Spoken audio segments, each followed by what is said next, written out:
Good afternoon, everybody, and thank you for being here today for the Kingston Public Library's presentation on their month-by-month sustainability challenge.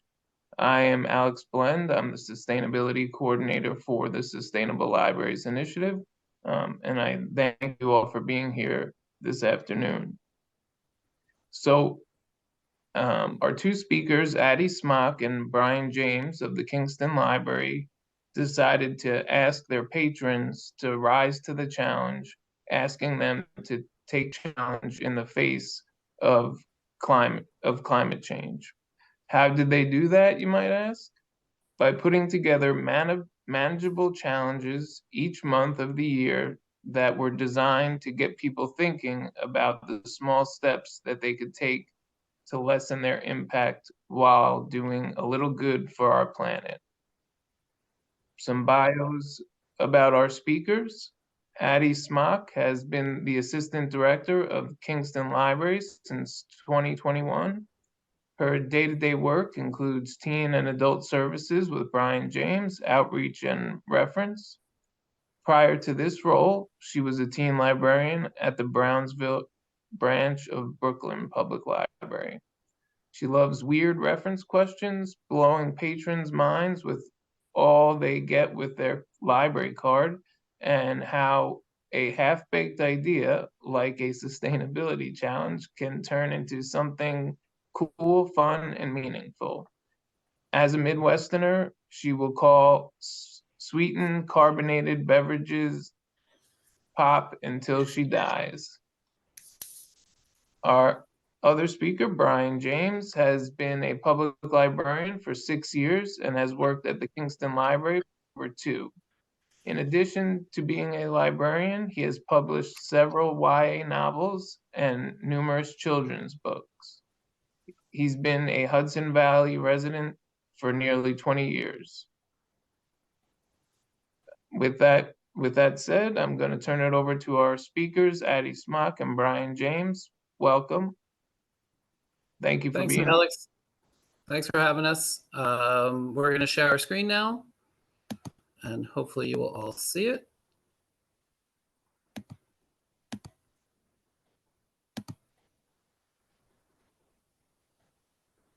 Does everybody see it? Not just yet. Yep, now we're good. Oh, okay, great, thank you. So we created a year-long program for our patrons that was designed to bring awareness to the idea of living more sustainability and how individual choices have the potential to impact big change. We're going to talk about how we came up with this challenge, why we thought it was important, and what we did to integrate it into other aspects of library services throughout the year. So we started with the question of creating a project that would keep patrons engaged throughout the year.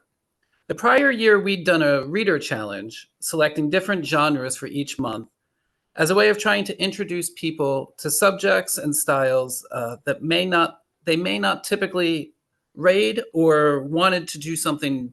Oh, and we wanted to do something different this year. Sorry.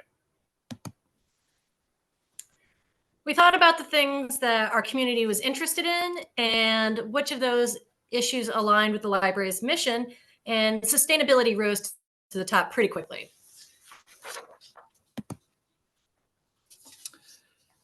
In September 2010, Kingston Library's Board of Trustees passed the Climate Smart Community Library Pledge. The pledge requires the library to consider climate change, adaptation, and mitigation measures in its long-term planning, to gather and track data on GHG emissions, and to provide community programming to educate the public on climate change and related topics. The Kingston Library Climate Smart Advisory Committee was formed in 2011 with the mission of implementing the pledge. The committee's initial responsibility was to review the issues and propose a sustainability plan addressing the facility operations and library programming. The CSAC report, completed in 2012, comprises a greenhouse gas inventory of emissions related to library operations, suggestions for preparing for climate change and implementing additional sustainability measures, and a plan for community program and transportation measures. So with that groundwork laid, we started to actually do things. They repaved our 26,000 square foot parking lot and installed green infrastructure to handle the stormwater runoff. They put in what specifically are called dry wells. That means that this system redirected 400,000 gallons of rainwater per year from entering the sanitary sewer system. Kingston has old infrastructure like many old towns called combined overflow, which at times of heavy rain divert raw sewage into the Hudson River. But now no rainwater from the library roof enters the sanitary sewer system. We're currently undergoing renovations to our building, and sustainability is a huge part of that. One highlight of this will be the switch to geothermal, removing us completely from fossil fuels. All of our electricity comes from a solar array about a half mile from the library. And in 2021, we became a part of Library of Local, Mid-Hudson's project with Partners for Climate Action. It is a collection of gardening tools, seeds, and print resources promoting local resiliency and sustainability. So all of this thinking has influenced programming at the library. So we started to think about how we could take this idea of a monthly challenge and make it work within the framework of all these larger goals and things that were already happening.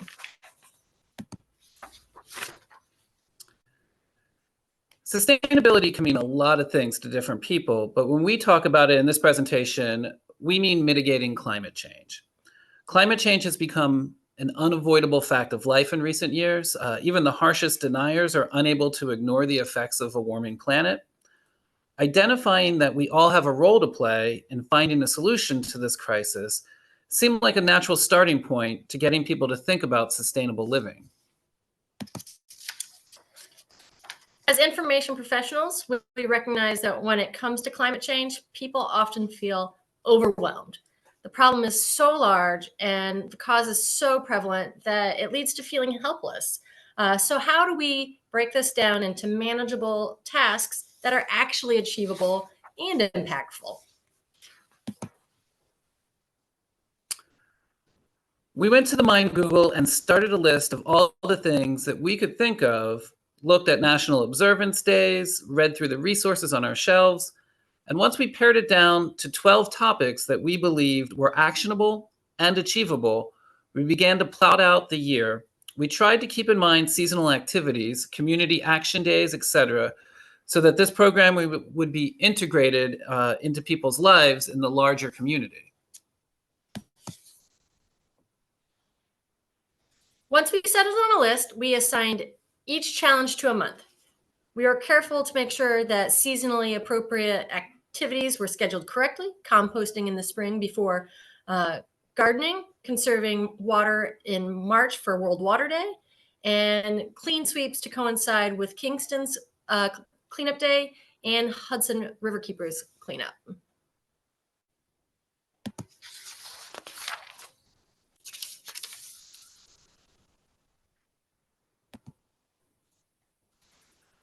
After the schedule was set, our next step was to build the web pages surrounding the challenge. We saw this as an opportunity not only to inform patrons about how the individually monthly challenges have a bigger impact and why that particular activity was important, but also as a way to highlight library materials and materials from other organizations about the topic.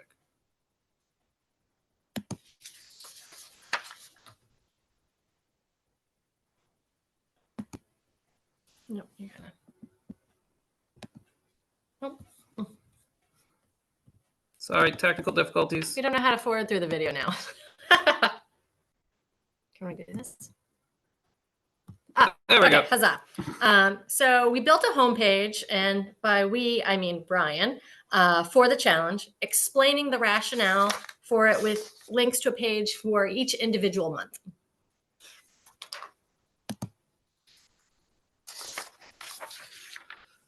So we decided to put a why and how for each challenge because we know from talking to patrons that while most people are fully aware of climate change, they may not understand how certain behaviors contribute.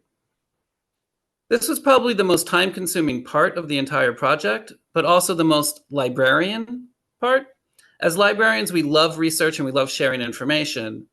These pages do both of those things. We primarily used Drawdown as our resource. If you know that book, pictured up there in the corner, it breaks down really big issues into bite-sized, understandable pieces, which is exactly what we were trying to do. So if you haven't read it, you should. It can serve as a blueprint for actionable change.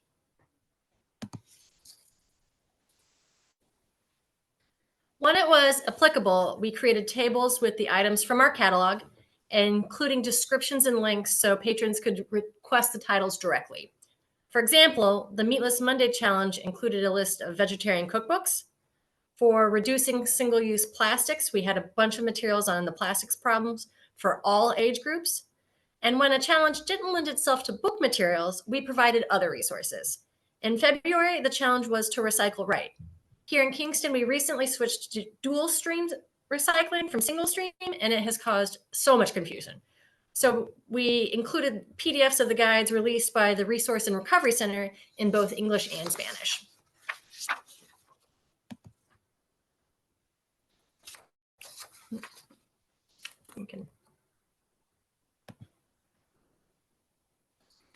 All right, so we're going to take a look briefly at the website, and hopefully this link works. Sometimes it does, sometimes it doesn't.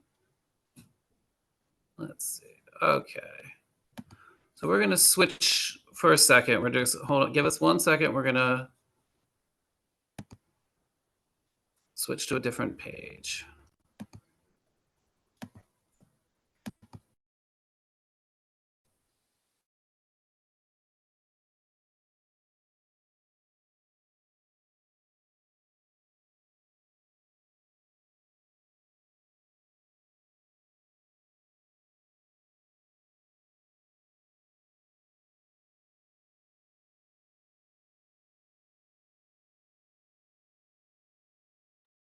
All right, Brian, you're muted. You're muted.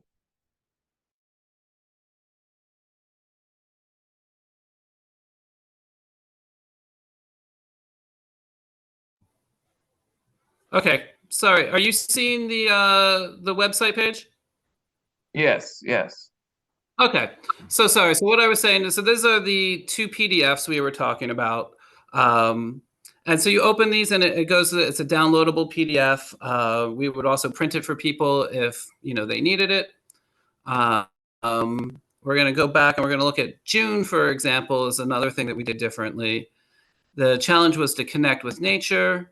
So we have, again, the why, the how, and then we have looking ways to connect to nature. And we link to Scenic Hudson, which is a local organization that has a ton of parks in the Kingston area.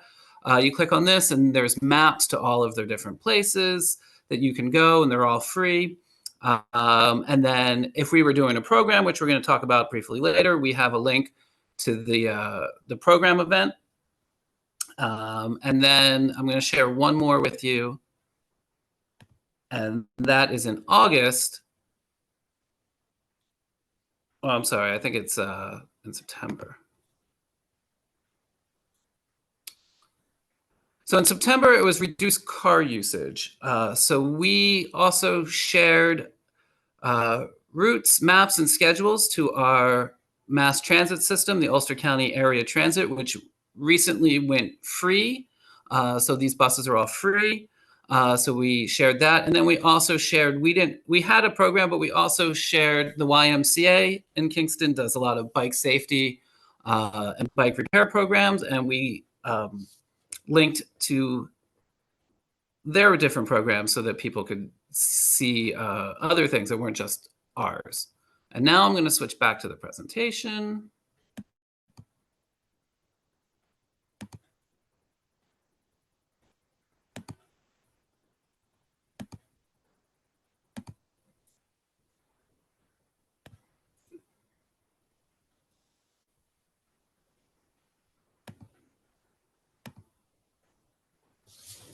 So in addition to our website and of course flyers and posters in the library, we have a very active social media presence and used it to let people know what was going on, and later to remind them frequently throughout the year. We posted a ton about all of this stuff. So one of our first social media posts was introducing the challenge to our patrons. We posted it on one of the increasingly frequent and unseasonable days in winter. Winter is not uniformly cold anymore, so that was a really easy jumping off point. And we'll talk more about social media in a little bit.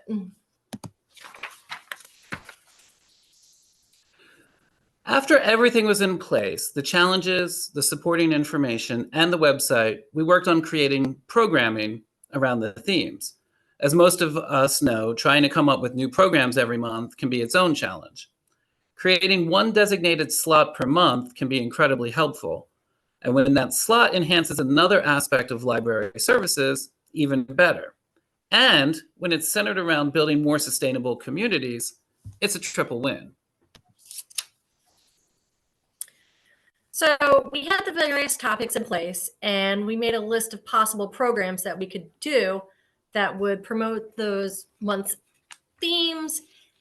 And we went a step farther and listed potential community partners that might help offer us meaningful and exciting programs. So it's not just two librarians talking about the same things over and over.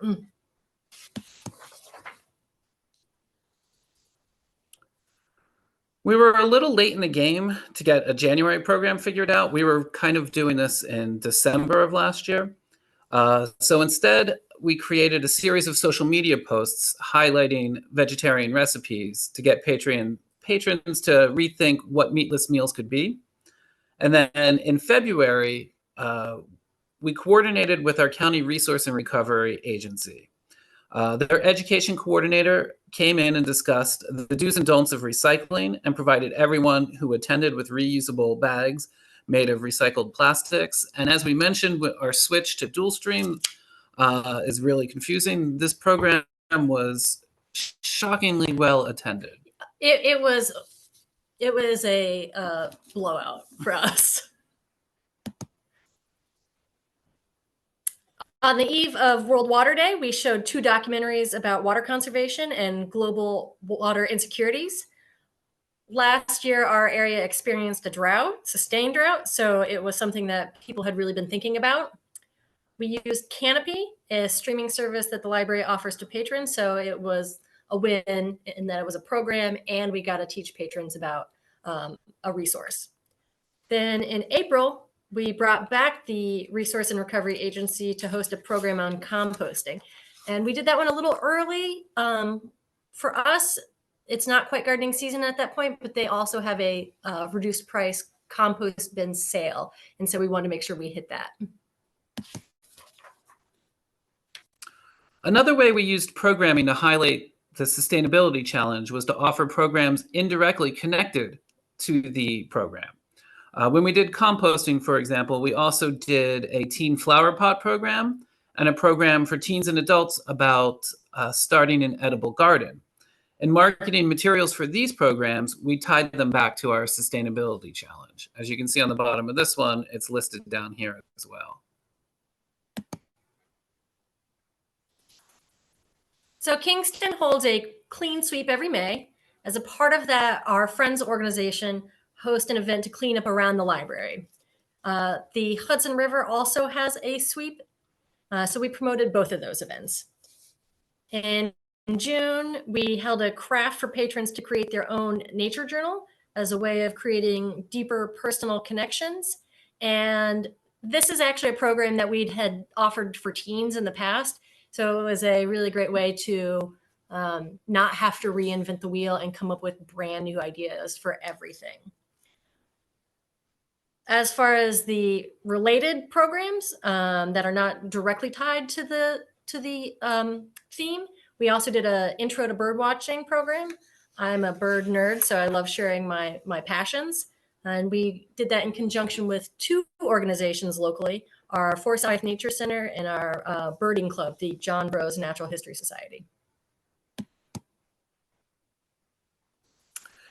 In July, we partnered with the Cornell Cooperative Extension to host a program on using leftovers creatively to help people reduce food waste. And then in August, we brought in a person from Beyond Plastics to inform patrons about the grave state of the world's plastic problem. For everyone in attendance to that event, we gave a variety of products. We gave really nice Kingston Library branded water bottles, tooth tablets, menstruation cups, net produce bags, etc. All kinds of things to help them envision ways that they can live without plastic. In September, for Driving Less, we held a ride-along bicycle program to help patrons learn how to safely use the new bike lanes in our city. We partnered with the YMCA. Again, they do all kinds of great things around cycling. They provided people who registered with safety equipment, reflective ankle straps, lights. On our website, we also, like Brian said, shared our city's bus schedule. And again, this is another way of bringing your own personal interests into the programming.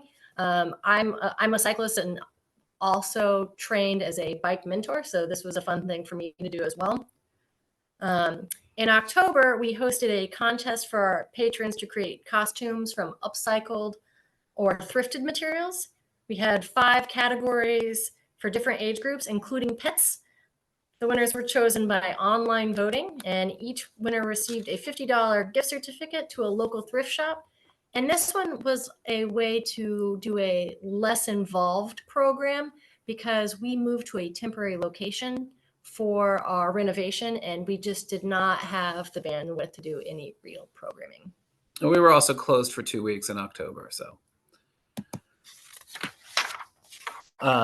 November's challenge was about advocacy. So during the month, we were offering people tips on how to get involved in causes they felt passionately about.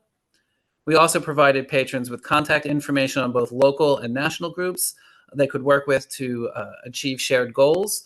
We also did a social media post on that, which we'll probably talk about later.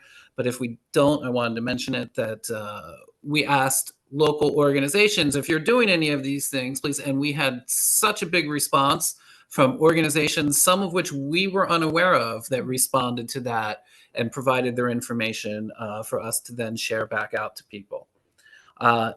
December is now, and the challenge is about reducing toxic chemicals in products in your home.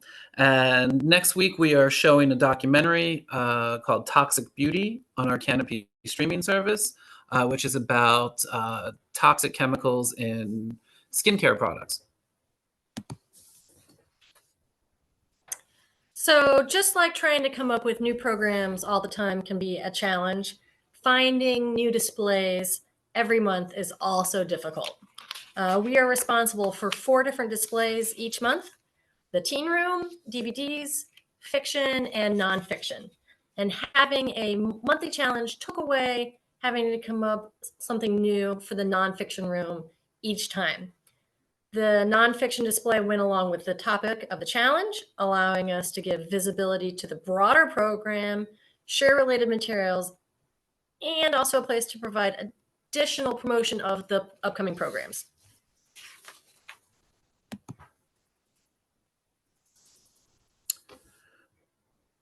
We all know that the need to live more sustainably goes far beyond the library or even a library program. We also know that there are lots of other great people and organizations working to bring awareness and solutions.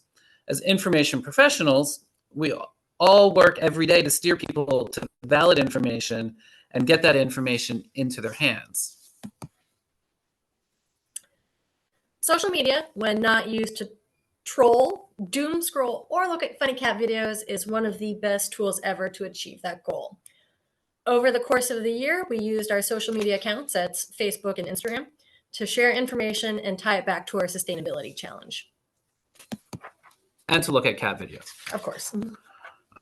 When the monthly challenge was to reduce car usage, we shared these 2 resources for those who might be looking for solutions.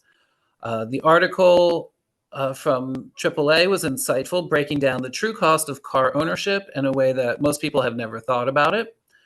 In our community, which is very bikeable and continues to make bike-friendly improvements, e-bikes are a common sight. We shared information on a free course about maintaining an e-bike for those who might be considering the purchase. So the October challenge was reducing clothing waste. We posted an article that detailed the effects of fast fashion on climate change. And even after that month was over, we shared a free webinar that detailed the environmental impact. Because if there's other programs out there that aren't ours, that doesn't mean we can't share it. Here's another example of where we tried to use social media to give solutions and provide information. We know that not everyone has the capacity for maintaining a compost. For example, they may live in an apartment or some other place where they don't have the space for it.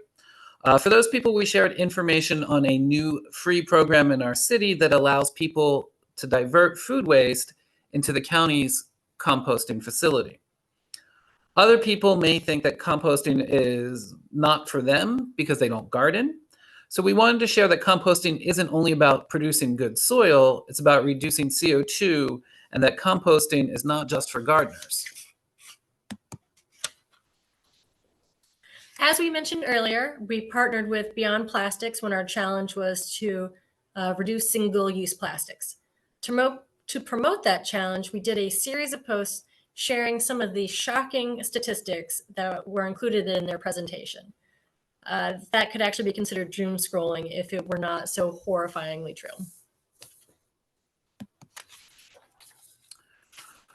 We also continued to share guides that Beyond Plastics put out as the year went on, because even though these were monthly challenges, we wanted patrons to continue to think about how the choices they make have an impact.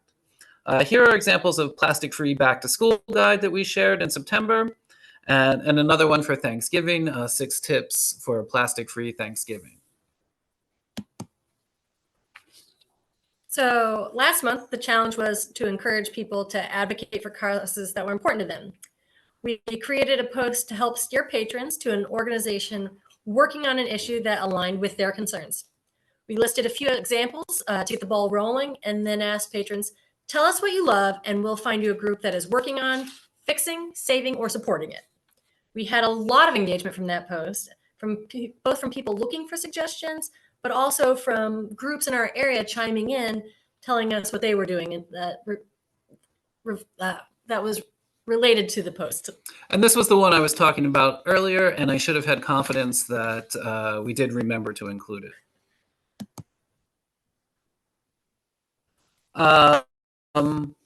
So while we're encouraging people to make changes in their habits, we also recognize the need for us to make changes as well. Since we started this program, the library has made some changes of its own. We switched our receipt paper to one that was more environmentally friendly. We are in the process of switching to plant-based trash bags rather than plastic. And we're in talks to have zero waste recycling bins placed at our library.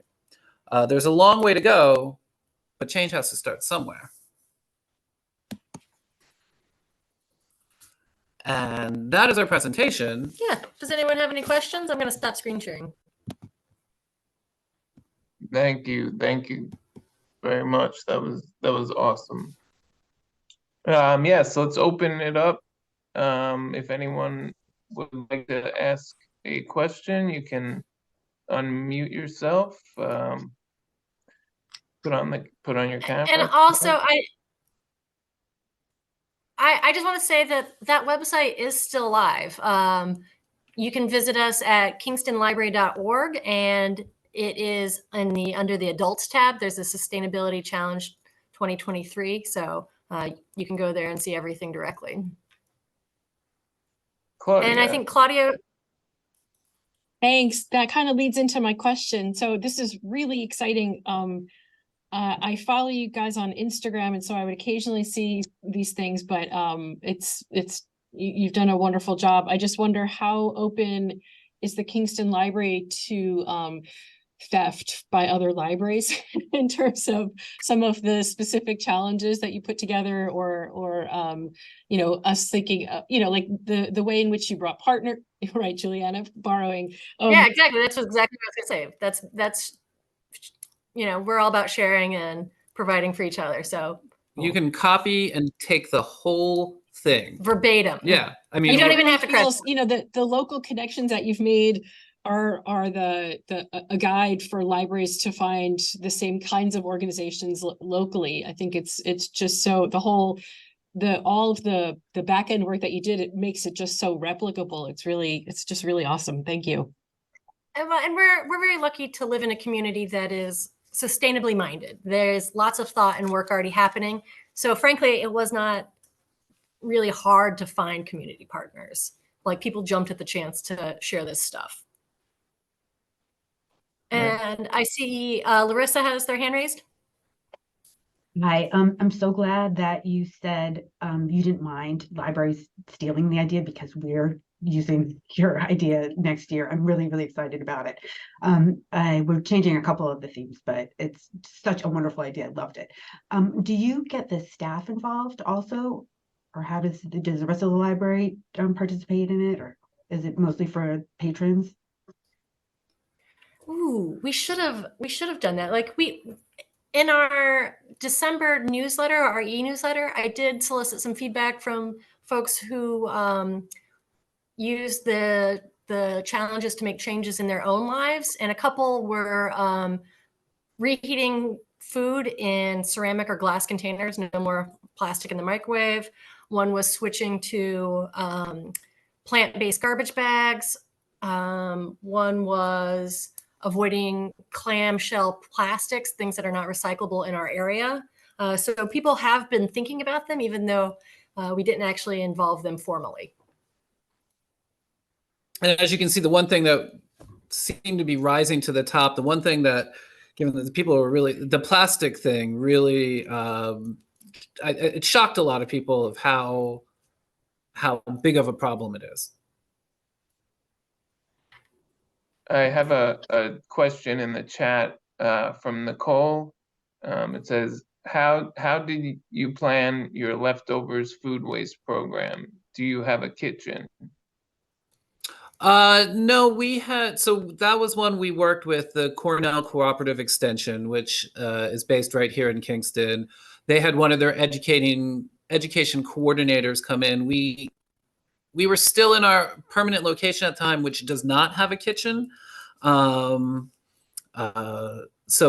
she didn't cook anything. What she did, she provided recipes, like a sheet of recipes of things that frequent things that people have left over in their fridge and things that you can do with them. She talked about, food management as far as placing things that are going to spoil in the front of the refrigerator. And she brought in some pre-made food that she had made. But yeah, we didn't, when our renovation is done, we will have a working kitchen in our community room and are looking forward to doing a lot of cooking programs. But unfortunately, we don't have that capacity. But if you do, by all means, go for it. I have a question for you guys.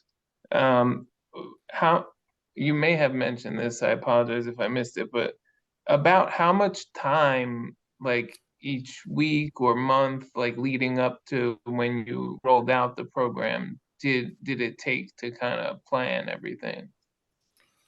Well, it's like a really front-loaded workload, because the heavy lifting of the thinking about it and coming with the themes and the months, and then Brian making the website, all of that happened at the beginning. And then like the social media posts were just part of our regular day-to-day. We didn't have to do any special time.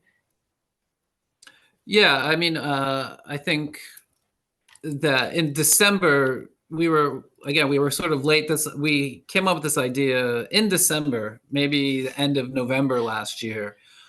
So last December, several days we spent on this, most of the day figuring this out and then putting everything together. But then once it's in place, and because it's a year challenge and we're presenting all of that up front, That whole website had every month's challenge in the beginning up front. Once you've done that legwork in the beginning, the rest of it is just becomes part of your day-to-day, month-to-month job. Planning the programs and things like that, the social media posts, all of that, it's day-to-day stuff. And like Brian said, or we talked about in general, it actually makes your workload easier because you have these things already queued up. And it wasn't that we were doing our normal special program once a month and then the sustainability challenge program. No, the sustainability challenge was the special program. Like our monthly teen craft thing became part of the sustainability challenge. So it wasn't any additional work. And Brian and I are not huge like pre-planners. We are not a library where we have like summer reading all planned out already. No, we do things like a month or two in advance. We're not, and that being able to make those connections with our community partners, we did those a little bit farther in advance than we normally would, probably like 6 weeks in advance to make sure that they had availability.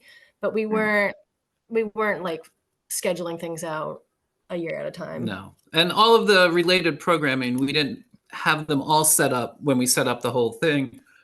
We just knew, for example, in September, we should do a bike thing. Mm-hmm. Oh, maybe let's try the YMCA. Let's try these. We made a list of people we could reach out to. So those programs, some of those programs weren't planned until closer to the actual month. I have another question in the chat from Anita. It says, will you be presenting at NYLA or PLA? If you've not given it consideration, I urge you to submit a proposal. You've done an amazing job, and it would be terrific to share it with the broader library community. Congrats on a fantastic achievement. Well, thank you. We hadn't considered presenting, but we were just there doing a little bit of stuff. Well, we did submit this to NYLA, and they didn't accept us. Oh, I forgot about that. Yeah, but we did take part in a roundtable discussion at NYLA where we did talk about this. The sustainability one about teen programming. Right. Yeah. Another question from the chat from Jamie. And I had this question too, which challenge was the most popular? I think the plastic one, because it is like really visceral in how bad the situation is, and people can easily make those changes. So, and then we took that opportunity, like Brian said, we ordered really nice metal insulated water bottles that were branded with the library's logo, so we gave away swag too. Nice.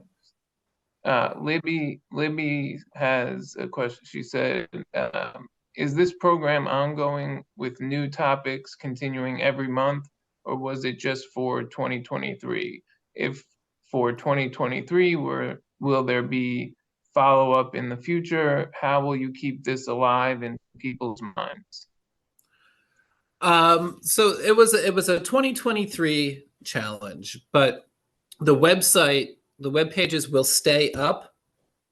We will continue to promote the challenges or at least the topics.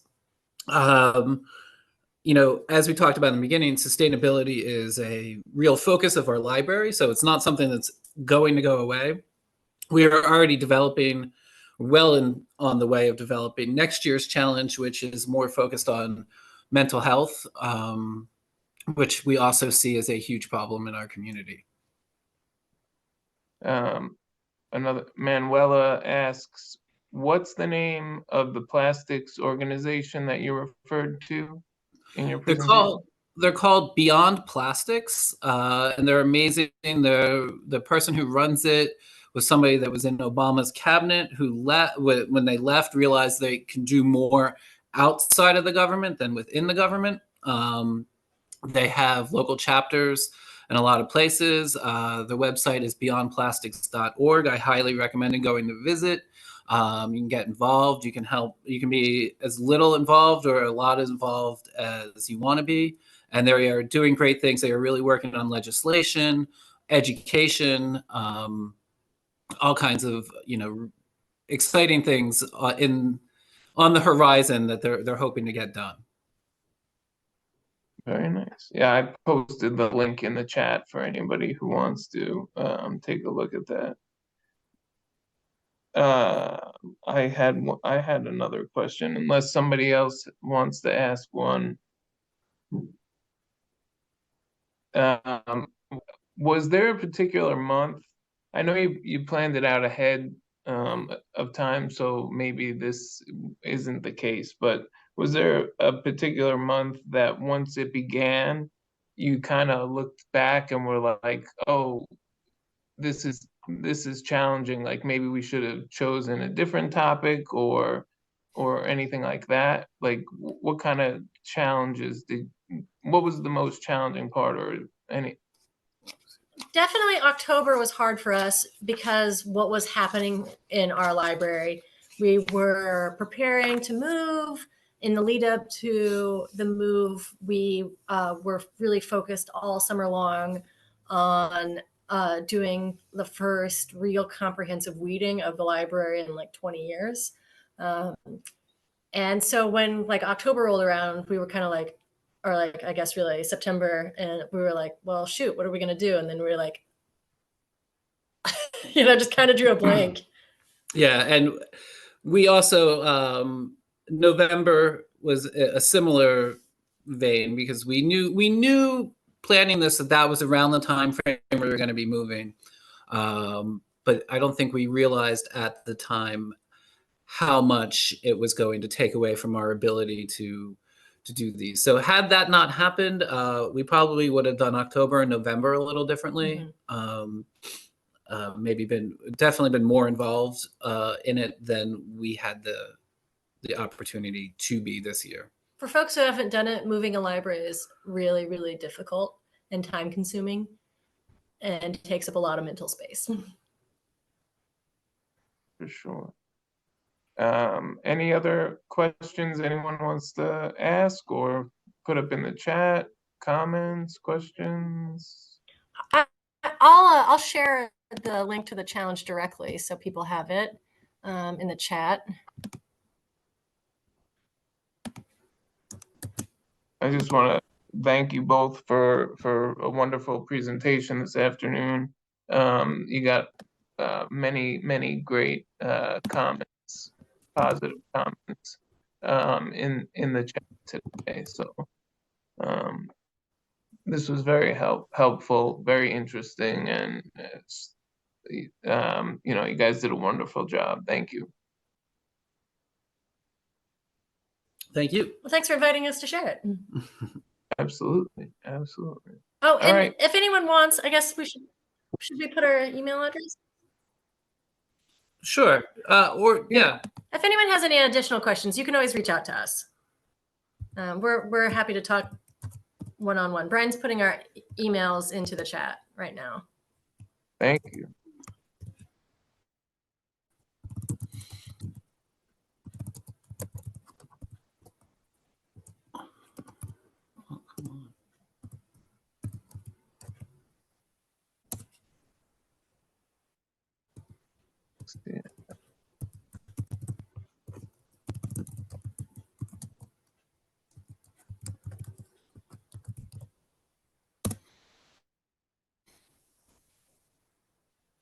Okay. Okay, cool. All right. So yeah, Addie and Brian's email addresses are in the chat if anybody wants to reach out to them directly. Otherwise, thank you again, Addie and Brian, for being with us this afternoon and presenting, and we'll see you soon. Thanks again. Great. Thanks a lot. Appreciate it.